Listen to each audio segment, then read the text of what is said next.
Hey guys, welcome back. In today's video, we're diving deep into how another short seller has effectively waved the white flag, what the latest short-term squeeze signals are telling us, and why the broader picture surrounding GameStop and AMC Entertainment continues to evolve in a way that short sellers likely never anticipated. What we're witnessing isn't just random volatility or isolated hedge fund trouble.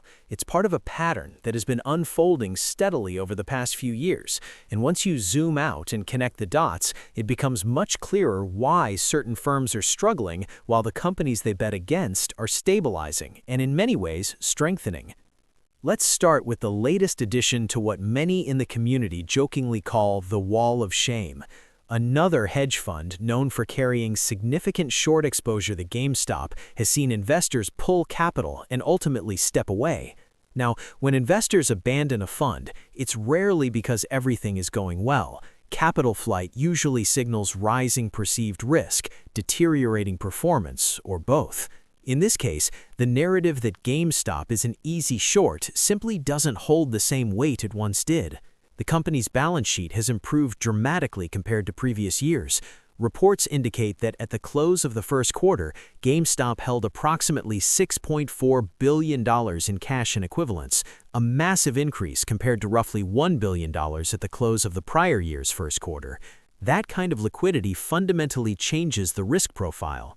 A company sitting on billions in cash is not the same speculative bankruptcy candidate it may have been labeled as in the past. On top of that, GameStop confirmed the purchase of 44,710 Bitcoin between May 3rd and June 10, 2025. Whether you agree with the strategy or not, it represents a deliberate capital allocation decision backed by significant reserves. Companies that are supposedly on the brink don't typically make multi-billion-dollar strategic treasury moves. That alone forces short sellers to reassess their thesis. Betting against a company drowning in debt is one thing. Betting against a company flush with liquidity and making bold strategic shifts is something entirely different. When you widen the lens and look at AMC Entertainment, you see a similar, though distinct, recovery narrative. AMC's business structure is more traditional and easier to analyze. The box office environment has been steadily improving compared to pandemic lows. Theater attendance has shown resilience, and blockbuster cycles continue to drive meaningful revenue spikes. AMC has restructured debt, optimized costs, and diversified revenue streams through premium experiences and alternative programming. While challenges remain, the direction of travel is not the collapse story that many short theses were built upon. Now contrast that with what has happened to some of the firms aggressively shorting these companies. We've already seen high-profile financial distress cases across the broader market landscape, including institutions like Credit Suisse, which faced severe instability, and firms such as B. Riley Financial, which have encountered mounting pressure. Even beyond specific names, the pattern is visible. Short exposure carries real risk when the underlying companies refuse to follow the projected downward path. Losses on heavily shorted positions can compound quickly, particularly if liquidity dries up or borrowing costs increase. This is where the conversation shifts from fundamentals to mechanics. Recently, we've observed renewed activity in AMC-related tokenized instruments. It's important to understand that tokenized representations of equities are separate instruments, but they can serve as signals. When we see unusual buy pressure in AMC wrap tokens, it can suggest demand for synthetic exposure or even attempts to locate share equivalents.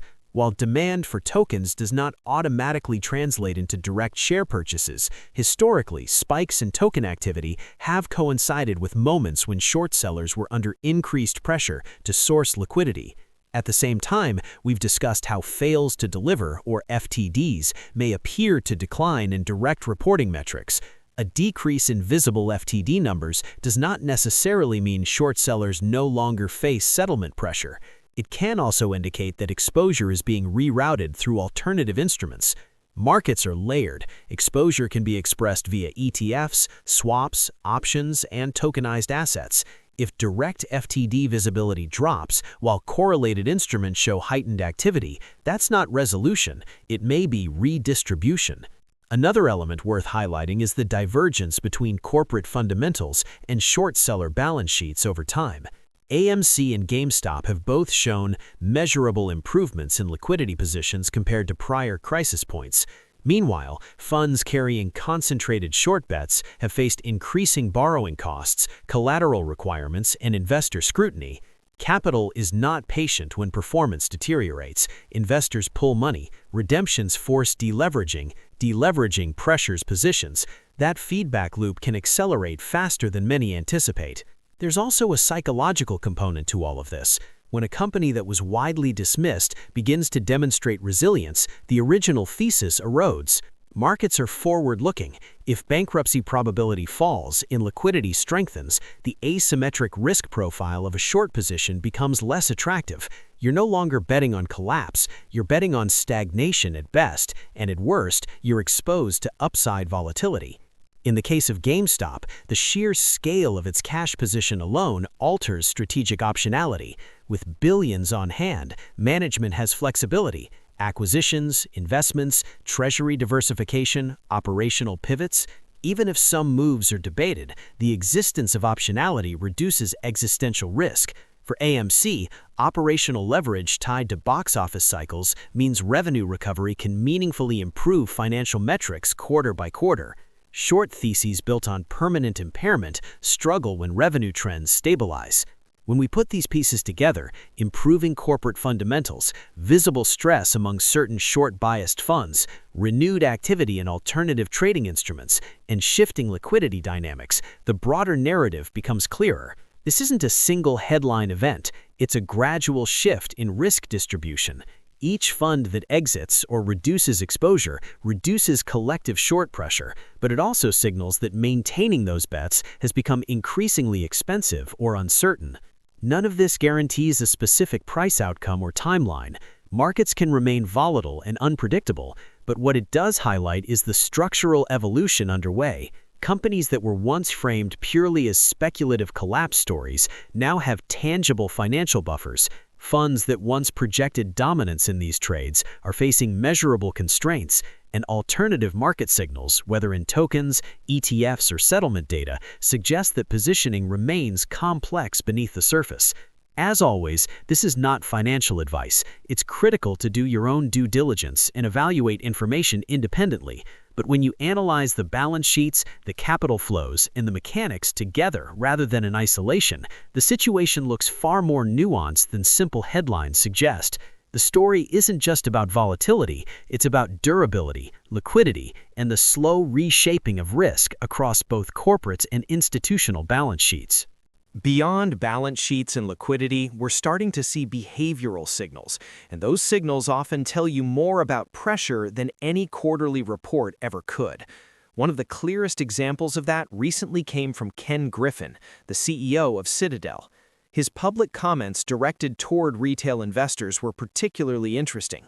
He essentially argued that the odds of a novice investor beating professionals are very low, comparing it to an amateur stepping onto an NFL field and expecting to compete at the highest level. Now, on the surface, that sounds like common sense advice. After all, there are thousands of analysts across hedge funds, investment banks, and institutional research desks whose full-time job is evaluating markets. They have models, access to data, and decades of experience. But here's where the nuance comes in. Retail investors involved in specific situations like AMC Entertainment and GameStop are not randomly throwing darts at thousands of tickers. Many of them have spent years focusing on just one or two companies, dissecting filings, tracking short interest metrics, analyzing ETF flows, and monitoring fails to deliver. That level of concentrated attention changes the dynamic. When someone in Griffin's position makes comments that appear to discourage retail participation, it raises a simple question: why address it at all?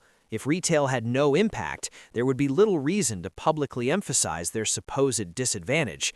Markets are competitive, but they're also psychological. Narrative management matters. Framing retail as outmatched can subtly plant doubt, especially during periods of volatility. And volatility is exactly where conviction gets tested. Another major development worth discussing is household allocation to equities.